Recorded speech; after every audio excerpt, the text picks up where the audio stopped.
Good morning, everyone, and happy Valentine's Day to you, the Wake and Take audience. I hope you're all having a wonderful day or have some good plans for today. And even if you don't, I hope you enjoy some ice cream and chocolate or whatever, have a good day either way. We're going to be talking about five players that I love for Valentine's Day. These are going to be some Dynasty takes, 5 players that you need to be buying. And I tried to find some good values as well. Yeah, sure, I'm going to love some of the top-end players, but I want you to actually be able to trade for these guys. It's got to be a good one. I love finding the Dynasty values. So go ahead, take out your coffee, sit back, relax, and enjoy the show.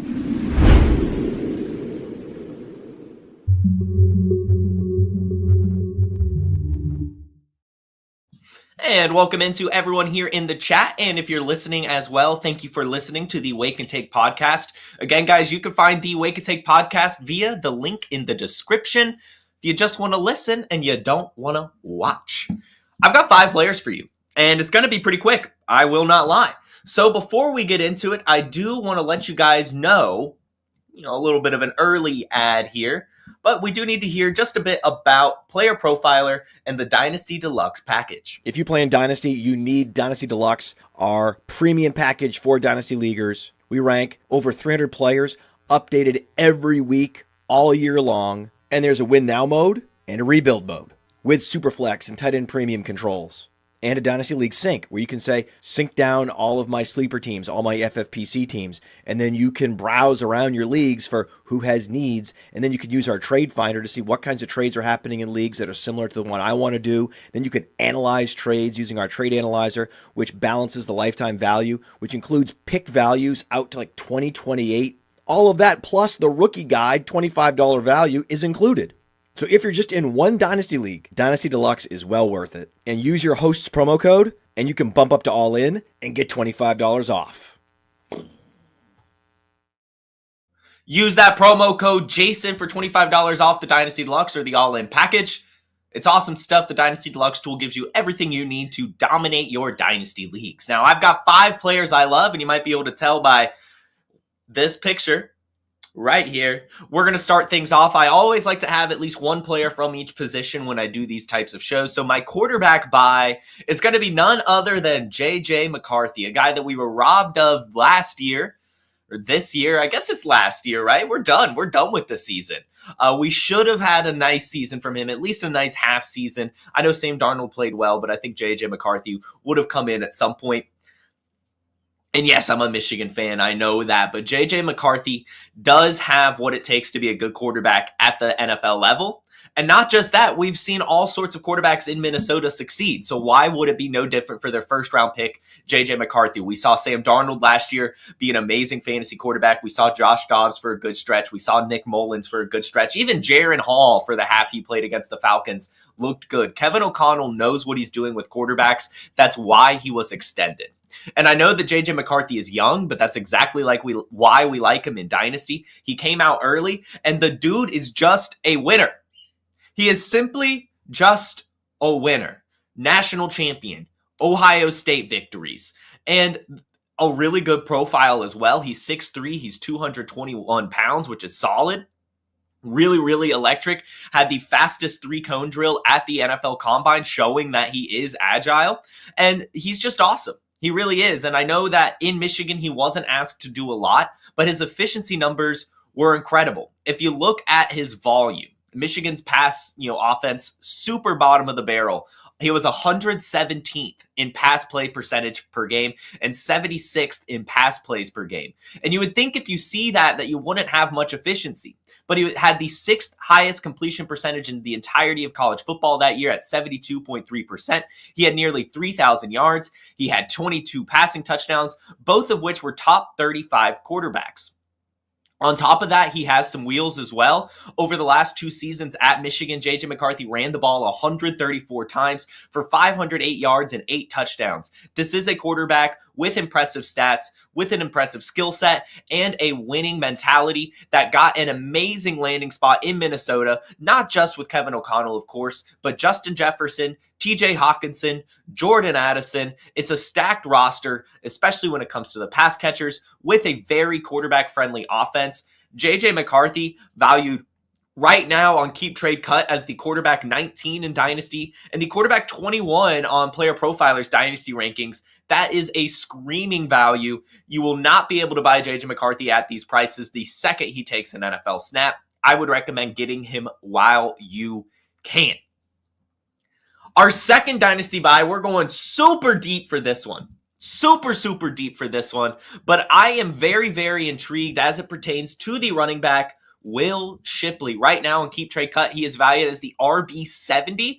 And on Player Profiler, he's valued at the RB92. Before I go into it too much, I do want to show you guys a clip. I had the opportunity to interview him last week at the Senior Bowl, just talking about what he's learned from Saquon Barkley and what we can expect from him in his career. And I just really admire his attitude and, of course, his athleticism, as we'll get into. But check out what he had to say.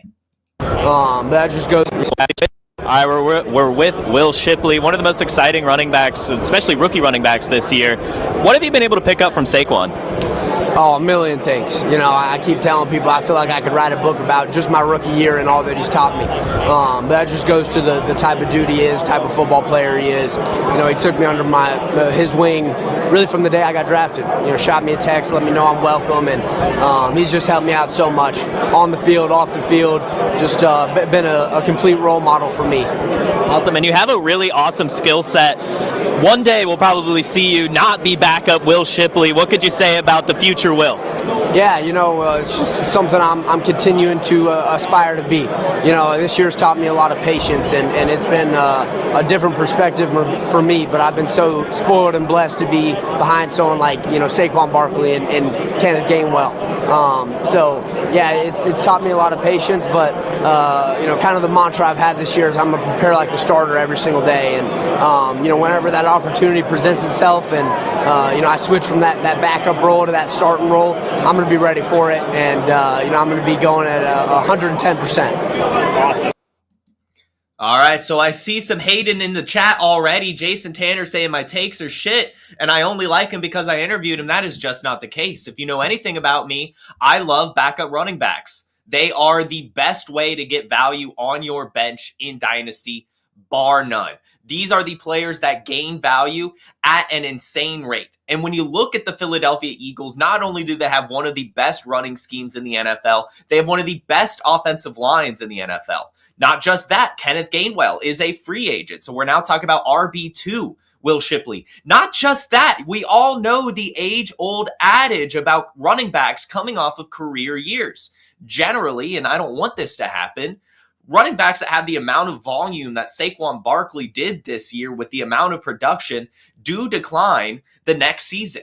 It's just simple fact. And Will Shipley was taken in the 4th round despite being injured. That's pretty good draft capital for a running back of his caliber. He has a multi-skill set as well. He had 827 rushing yards his last year at Clemson, as well as 31 receptions for 244 receiving yards. He had 38 receptions and over 1,000 rush yards the year before. He can run the ball. He can catch the ball. His high school metrics were electric, 4.42 40-yard dash in high school. He is a 4.3 runner. He's 5'11", 206 pounds, so has the size as well. And what we saw this year was a ton of running backs who didn't hit in their rookie season. That's just how it goes. They were backups. They had to learn the ropes. They didn't get their opportunity. But this year they did. You had Tank Bigsby make a name for himself ahead of Travis Etienne. We had Zach Charbonnet come in a few times this season over Kenneth Walker. We even saw Kendre Miller before he got re-injured. Right? This is something that happens every single year. And when we're talking about a running back who's valued as the RB70 on Keep Trade Cut, RB92 on Player Profiler, this is a player that's free, that can gain a ton of value if things fall his way. I don't want them to, but this is what football, and especially Dynasty, is all about. You fill your bench with high upside backup running backs. And there is not a running back at cost like Will Shipley that has the upside that he does. Yes, it's going to take an injury, but that's what happens in the NFL. I know that it's not the most exciting one, but this is how you make money in Dynasty, right? I filled my roster with the likes of Ray Davis and Carson Steele and Zach Charbonnet and all these players last year that I was able to flip when things fell their way. I'm not talking about Will Shipley's going to be an NFL All-Star. I'm talking about a guy that's going to go up from RB92, RB70 to somewhere in the RB30s. He's going to at least double his value over his career. He's only 22 years old. The Eagles didn't draft him for his rookie season. They drafted him for the future, and a running back with his skill set doesn't come around often. A running back with his opportunity doesn't come around often. And because he was buried on the depth chart this year, because Saquon Barkley had such an incredible season, he's valued way, way, way lower than all the other rookie running backs. Blake Corum in the top 40, right? We have Trey Benson in the top 40. Jonathan Brooks in the top 40. These backup running backs that were rookies this year. Marshawn Lloyd in the top 50. But Will Shipley's way, way below them with a better offensive line, a better running scheme, and better upside given his skill set. So I know it's not the sexiest pick. And I know Jason Tanner thinks I only like him because I interviewed him. That's just not the case. He has incredible value with incredible upside. He has the size. He has the speed. He has the talent. He has a potential and opportunity with Kenneth Gainwell being a free agent and Saquon Barkley having a career high in touches. We all know how it goes. This is a gladiator sport, and I don't dance around that shit. I tell it like it is. So if you want a good dynasty take, this is one. This is one. So let's move on. This was apparently too low for Jason Tanner, so hopefully he likes Marvin Harrison Jr. I love Marvin Harrison Jr., and right now on Keep Trade Cut, he's valued at the wide receiver 11. On Player Profiler, he's the wide receiver 14. And I know that it was a disappointing rookie season. I won't lie. I had very, very high expectations for him. And not only did he not really get the usage that he should have gotten, he didn't really get the production either. 885 receiving yards and 8 touchdowns. Really a lot of that kind of coming in a few games. We saw the ceiling early. Week 2, he had 29 points, 4 receptions, 130 yards, and 2 touchdowns. Back that up with 2 more games with touchdowns. But what I really liked about Marvin Harrison Jr. in particular, really the Arizona Cardinals offense, was how they closed out the year. Once the season was lost, they kind of tried something new, and that something new was giving Marvin Harrison Jr. some volume. Over the last 3 weeks, he had 24 targets, he had 15 receptions, he had nearly 200 receiving yards, and he scored a touchdown over the last 3 weeks of the season. He was actually starting to get utilized, and I think that they're going to begin doing that again next year. And if you look at his underlying metrics, it wasn't too bad either. He was 6th in air yards with 1566. He was 7th in air yard share with 42.3%. He had the 7th most deep targets at 26. And he was actually 5th in unrealized air yards, 829 yards left on the field. And you may be saying, Jason, well, he wasn't that great of a route runner. That's also not true. He was actually 3rd in win rate versus man coverage in the NFL last year. So this is still a player that we were super high on coming into his rookie season. Back-to-back years with over 1,200 receiving yards and 14 touchdowns at Ohio State. You know, 6'3", 205 pounds, 4'4", 40-yard dash, top 5 draft pick. Only 22 years old. This is a player that we normally love for Dynasty, and yes, he's valued highly, but this guy definitely still at least has top 10 upside, probably top 5 upside if things fall his way. And so I want to get in on Marvin Harrison Jr. at these kind of discount prices while I can. That's the way I'm looking at it. Again, they closed out the year strong. Kyler Murray kind of had a down year. He didn't cross the 4,000 pass yards, but I think a lot of that was Drew Petzing. And Drew Petzing is back, but he's also on a short leash. And I think that with him being on a short leash, he's going to let the players play a little bit more freely, try to get his hands out of the offense a bit, hopefully. And even if he doesn't, right, if we have another down year from Drew Petzing as the offensive coordinator, well, good news, this is Dynasty. And we'll be looking at a new offensive coordinator heading into 2026. So in Dynasty, we have to look at, I like to do 2-year lenses. I obviously think that the Cardinals are going to improve vastly this season, but if they don't, at least vastly, then they probably will heading into 2026. And this is just, to me, the time to get in on this offense. They have all the pieces with Kyler Murray, Marvin Harrison Jr., Trey McBride, James Conner on his way out, but they've got Trey Benson right behind that, and the defense is getting better as well.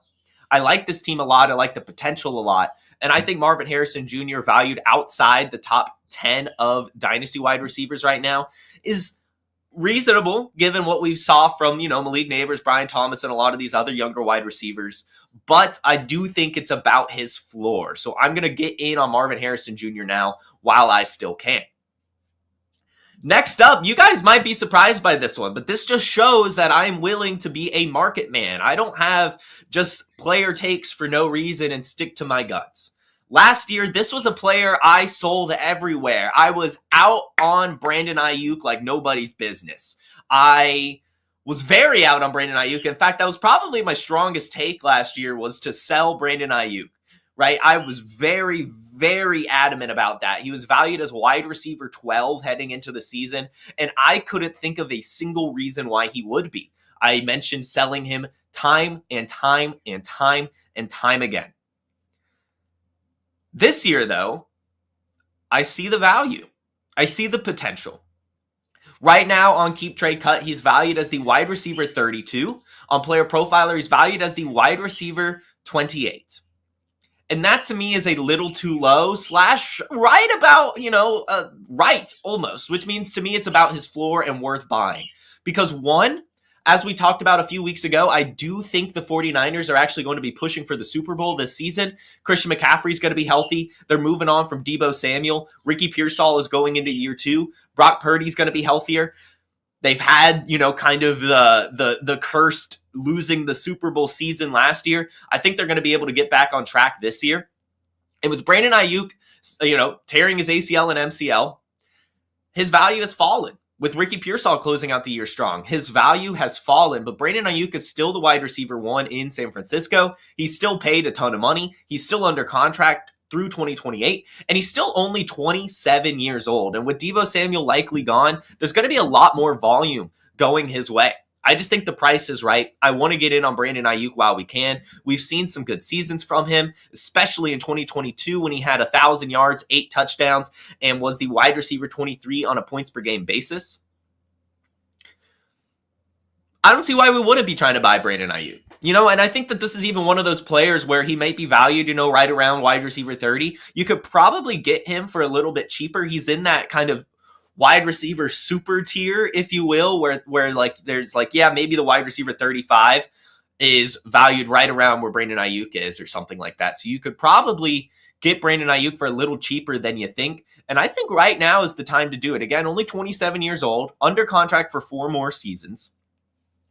His ACL tear was in October, so he should be good to go by training camp, really. But at the worst case, he'll definitely be good to go by preseason or week 1 at the worst. So I want to get Brandon Aiyuk while we can, while there's still some question marks around him. This is kind of what Dynasty is all about, getting these younger playmakers, in Brandon Aiyuk's case being 27, but that is a good age for a wide receiver, kind of entering his prime, and going on an offense that's going to be a reascending, if you will, this season. I like the 49ers a lot. I'm actually trying to get a lot of the playmakers. I think Brock Purdy has lost some value. Christian McCaffrey's lost a ton of value.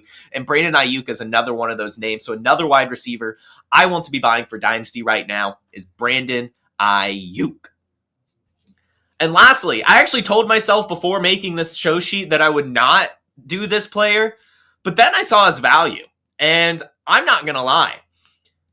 Kyle Pitts is still worth buying. Now, of course, it's going to come down to your league mates. I mean, if you're playing with someone like me, Kyle Pitts is not worth buying. I'm not selling him for cheap. But his value has such a wide discrepancy, and so many people are just out on this player now. He's just burned players 3 seasons in a row, and a lot of these managers are ready for anything. They'll take like an Evan Ingram for a Kyle Pitts. They'll probably take a Jake Ferguson for their Kyle Pitts. But it does vary. On Keep Trade Cut, he's valued as the tight end 12. So it's kind of about right. Player Profiler, though, has him valued as the tight end 20, which just goes to show how out some people will be on him. So I'm at least shopping around for Kyle Pitts, because this is still a player that, believe it or not, is younger than Trey McBride. He's younger than Dalton Kincaid. He's only 24 years old. And he's just one of the most athletic tight ends we've ever seen. He was taken top 5 in the NFL draft for a reason. He's 6'5", 245 pounds, runs that 4.4 40. And yes, outside of his rookie season, he has not met expectations, but I do think at some point he will. And when you can get him at tight end 12 or even tight end 20 values, now is kind of the time to strike. And remember, he caught Michael Penix's first NFL touchdown. So that connection is obviously there, at least to some degree. And Kyle Pitts last year disappointed. but he still was top 15 in a number of metrics. He was 9th in air yards, 4th in average target distance, 7th in deep targets, 13th in touchdowns, 5th in unrealized air yards, 14th in yards after catch, and 13th in receiving yards. And it's pretty important to mention that as he was only 22nd in reception. So he took those receptions and was incredibly efficient with them. 12th in yards per target, 4th in yards per reception, and was the 5th most explosive tight end per the Player Profiler explosive rating. So one day he's going to hit.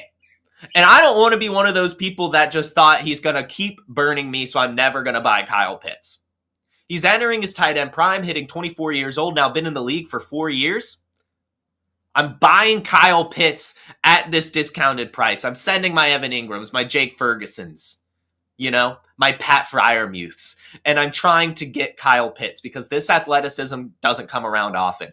And he doesn't even have to be a top 5 tight end anymore to get you value. He just has to be top 10 now. And that, I think, is pretty easy at this position, especially with a lot of guys kind of on their way out, given their age. So buy Kyle Pitts while you can. All right, everyone. Do we have any questions? Does not appear so. So, hey, I hope everyone has a wonderful day. Happy Valentine's Day. Send your loved ones some love. And enjoy yourself as well.